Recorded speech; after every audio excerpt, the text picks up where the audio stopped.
Hello learners, today in this session we are going to learn about soil pH. Now, what is soil pH?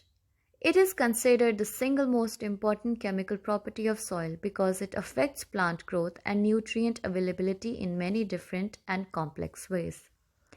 Now we will learn about acidity and alkalinity of soil. Acidity and alkalinity of soil, as indicated by the measurement of soil pH, are important chemical properties that have role in many ways of the soil behaves. It can be the measures of acidity and basicity, as it defined as logarithm of activity of H plus ion in a solution. pH ranges between 1 to 14. Basics is greater than 7, acidic is less than 7, neutral is equal to 7. Now let's learn about the nutrient availability in relation to soil pH. Macronutrients are nitrogen, phosphorus, potassium, calcium, magnesium, and sulfur, whereas micronutrients are iron, manganese, zinc, copper, cobalt, and molybdenum, and boron.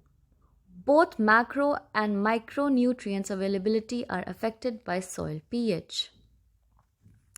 Soil air is also useful in increasing the nutrients availability of the soil. There are more factors which can be available to increase the nutrient availability of soil.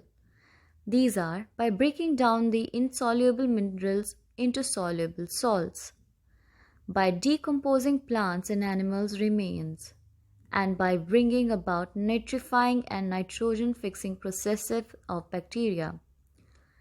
Do you know that Lawton in 1945 stated that the order of reduction in nutrient absorption due to poor aeration, that is, potassium was greater than calcium, was greater than magnesium, was greater than nitrogen, was greater than phosphorus in corn, in